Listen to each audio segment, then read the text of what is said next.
Hello everybody, and welcome to this short tutorial on Share Lightworks, a powerful tool for creating and editing videos for Windows, Mac OS, and Linux.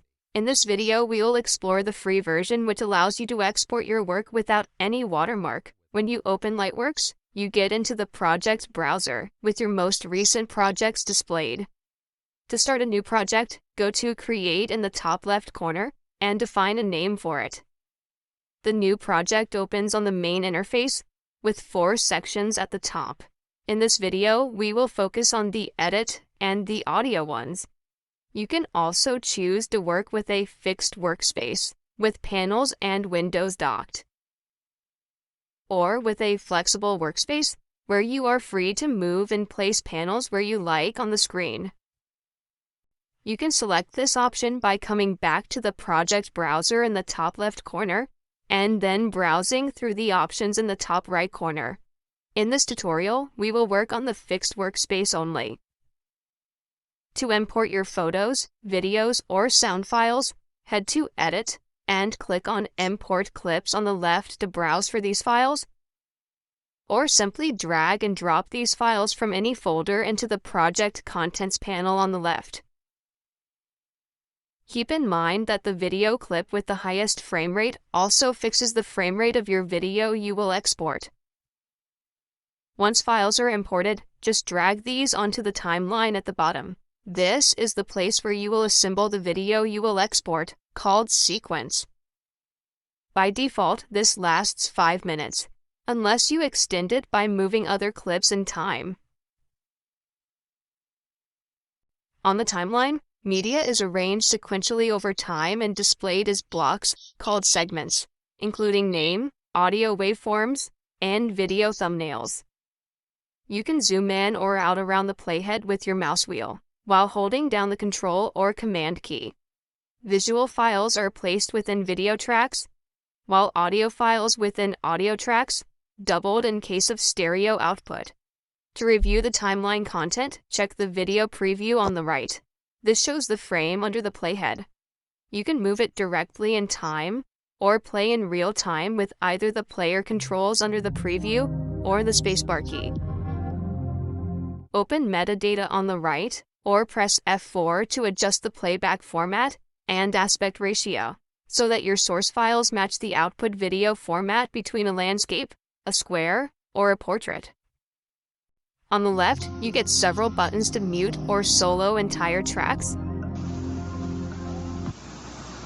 You can also right-click on any track to add other tracks, or either rename or remove the current one. To record with your microphone, click on the mic button below the video preview. Select your audio input device and the track to use, and then hit record to start the capture. Use stop to finish the recording. Click on any segment to select it and drag it to move it in time within the same track or another one. If a video clip includes audio, the two will move together, unless you disable the audio track sync option on the right. The tracks also fix the order of visibility on the preview. Segments on higher video tracks always appear in front of the other segments placed on tracks in lower position. You can also click on any track name to lock it and prevent any modification on its segments.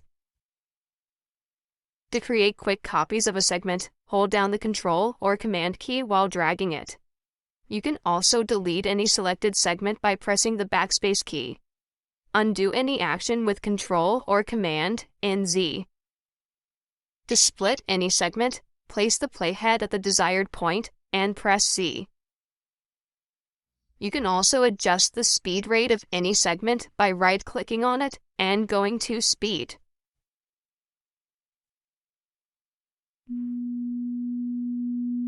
If you hover over any segment edge, you get several trimming options according to what you want to trim on the timeline. Select the internal edge to trim the segment while preserving the time gap with adjacent clips. Select the external edge to trim the time gap itself, moving the adjacent clips in time. Select both the internal and the external edges to trim the segment without saving any time gap. These edge selections can also work together for more complex editing. To remove any edge selection, press the Escape key. To apply audio adjustments, select the segment and switch to the Audio section. Adjust the volume uniformly by pulling up and down the envelope line on the segment, and open the mixer panel on the right to adjust the volume levels for each of the audio tracks present, including stereo panning. Make sure that no red levels appear on the decibel meter, indicating that any distortion is occurring at output. You can also apply any volume transition by clicking and dragging any segment edge. Now, let's see how to work with the effects. These are grouped under the Video and the Audio Effects panel of the Edit workspace.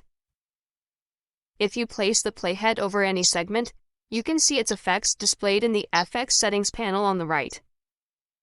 If this isn't visible, click the plus button above to enable it. When you get segments overlapped in time, ensure you have selected the correct track of reference. Segments come with default visual effects applied. With framing, you transform the segment by adjusting its position, size, or cropping it in order to remove black bars from the video preview. With color correction, you fine-tune brightness, contrast, and saturation, or apply advanced color grading. From video effects on the left, you can browse for other effects like blur or chroma key, and drag these onto any segment to apply these effects. From FX Settings, adjust their properties as you like, using the green button to disable or enable each effect, or choosing to remove the effect permanently. From video effects, text, you can also add text that crawls, rolls, or stays fixed. In the Effects Settings panel, customize the text content, style, size, and opacity level. You can also add any outline or shadow to enhance its appearance. And place text by clicking and dragging it within the video preview. When you add text as a segment effect, it starts and ends with the segment itself. To drop independent text, drag its effect onto a vacant area of the timeline. This creates a standalone text segment that you can place and edit within a dedicated effect track. This also works with other visual effects, applied to all the segments right below it. To animate properties and effects in time, you have to use the keyframes.